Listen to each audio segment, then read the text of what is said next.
नमस्कार, voice of Jhabua में आपका स्वागत है। आज जोबट में निर्दलीय तौर पे जयस समर्थित उम्मीदवार रिंकूबाला डावर ने नामांकन दाखिल किया है। नामांकन दाखिल करवाने के लिए उनके काफ़ी संख्या में समर्थक पहुंचे हैं और राष्ट्रीय स्तर के पदाधिकारी भी इसमें पहुंचे हैं। आइए हम बात करते हैं।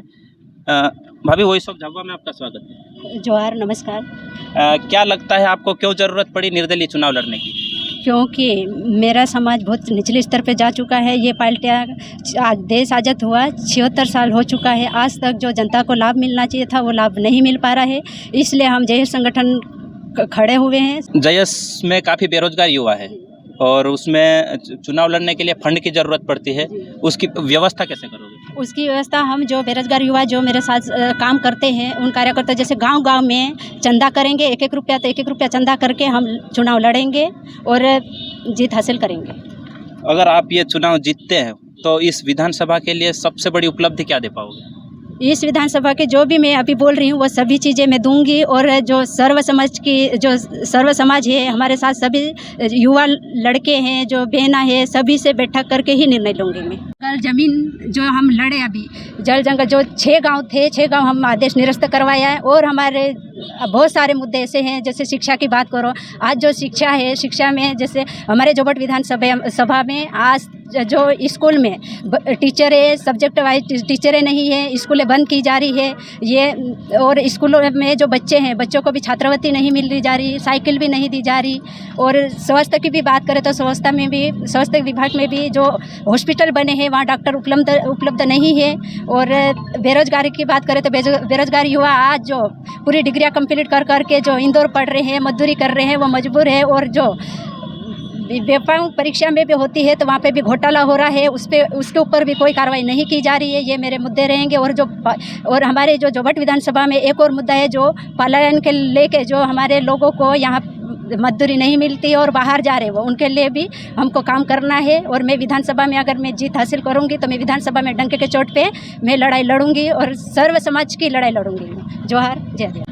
इस नामांकन दाखिल करने की आज करने के लिए स्टार प्रचारकों की सूची में शामिल राष्ट्रीय पदाधिकारी भी आए हैं।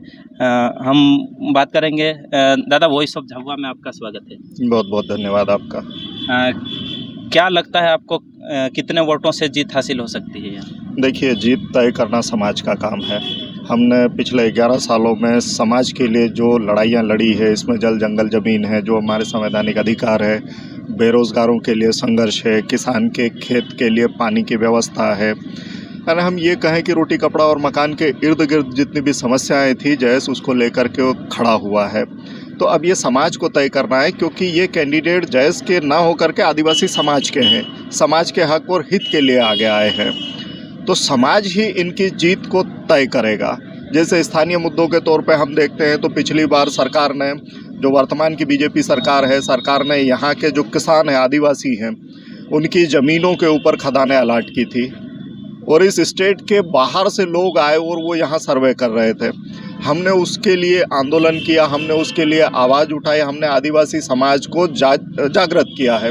क्योंकि हम नर्मदा पे जो सरदार सरोवर डैम बना है उसके पलायन को हमने भुगता है, बहुत करीब से देखा है। तो हमने समाज के सामने यही सारे विषय रखे और समाज ने एक मत हो करके ये कहा खड़े हो करके कि हम हमारी ज़मीन नहीं देंगे।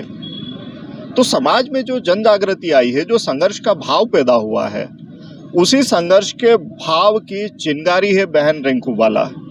तो ये अब समाज की जिम्मेदारी है कि वो अपनी आवाज़ को सदन तक भेजें। अभी तक हमने देखा है कि बीजेपी और कांग्रेस के जो नेता हैं, जो सरकारें हैं, जो अभी तक सत्ता में आए हैं, वो मूक बधिरों की तरह रहे आदिवासी समाज के मुद्दों पर। ना वो सड़क पे इस चीज़ का विरोध कर पाए, ना सदन में जाकर के अपनी आवाज़ को बुलंद कर पाए। तो समाज ऐसे निकम्मे और नकारा लोगों को क्यों चुनेगा? नहीं चुनेगा। समाज को आज सोचना होगा, समाज को आज तय करना होगा। जो आदिवासी समाज का युवा है उसको तय करना होगा कि उनका भविष्य कहाँ अच्छा है। उनको बीजेपी को चुनना है, कांग्रेस को चुनना है या अपनी बहन को चुनना है, ये अब समाज तय करेगा। और हमें समाज के ऊपर भरोसा है कि समाज हमें जीत दिलवाएगा। राष्ट्रीय कार्यकारिणी ने इस मध्य प्रदेश में आदिवासी बाहुल कई सीटों पे उम्मीदवार उतारे हैं। क्या लगता है कितने उम्मीदवार विधानसभा इस पर पहुंच सकते हैं? देखिए, जो हमने सीटों का चयन किया है ये वही हैं जिनमें 11 साल से सामाजिक संगठन के तौर पे जयेश ने काम किया है, धरातल को समझा है और आदिवासी समाज का विश्वास जयेश के ऊपर मजबूत हुआ है। तो आज जो 22 सीटें जो हमने तय की है ये जयेश की तय की हुई नहीं है, एक्चुअल में ये जाजम ने तय की थी। आदिवासी समाज की जो व्यवस्था है, रूढ़ी प्रथाएं हैं, उन्होंने इनको तय किया था और संगठन ने ये दायित्व लिया था कि इनके लिए जो मैनेजमेंट का काम है वो संगठन देखेगा, लेकिन मत देना ये समाज का दायित्व है और समाज ने जब कैंडिडेट दिया है तो जीत भी समाज ही देगा। आदिवासी समाज की बात भाजपा भी करती है, कांग्रेस भी करती है और जितने भी तमाम संगठन, बहुत सारे जितने संगठन हैं आदिवासी समाज की बात करते हैं। फिर भी आज तक आदिवासी समाज की स्थिति जो आप बता रहे हैं बद से बदतर है, ये ऐसा क्यों हुआ? देखिए, आज़ादी के 70-75 साल गुजर चुके हैं। इस देश में लगातार बारी बारी से बीजेपी और कांग्रेस का राज करते आए हैं। हमारा समाज दोनों ही पार्टियों को भारी मतों से विजय बनाकर भेजा है, लेकिन आदिवासियों और अन्य समुदाय लोगों की भी आज तक मांगों पर खरे नहीं उतर पा रहे हैं। ये एक परिवारवाद को लेकर चल रहे हैं, एक राजघराने की तरह उपयोग किया जा रहा है। आम जनता के लिए कोई भी काम जो दैनिक आवश्यकताओं की पूर्ति के लिए है वो नहीं कर पा रहे हैं। आज हमको इस मैदान में इसलिए उतरना पड़ रहा है, जिनको हमको चयन करके भेजते हैं वो विधानसभा, लोकसभा और संसद भवन में गूंगे बहरे की तरह बैठे रहते हैं, सोए रहते हैं। जो जब भी किसी आदिवासी समाज या अन्य समुदाय के वर्ग के खिलाफ कोई कानून आता है तो ये बोल भी नहीं पाते हैं। इसलिए हम लोगों ने जैसे बता दिया है कि हम एक युवा नेतृत्व तैयार कर रहे हैं। विधानसभा में जो दोनों दल से जो कैंडिडेट उतरे हैं वो काफ़ी आर्थिक रूप से भी सक्षम है, महाबली कह सकते हैं, और उसके समक्ष आप बिना पैसे के चुनाव लड़ने जा रहे हैं, क्या कहेंगे इसके ऊपर? जौहर जिंदाबाद। और देखो, आज हमारे गर्व की बात है कि हमारे आज समाज की बेटी आज मैदान में उतरी है। इतने सालों से बीजेपी कांग्रेस का सब चल रहा था और आज जो बाहुबली लोग बोल रहे हैं ये बाहुबली कुछ नहीं है, जीरो मेरी नज़रों में है।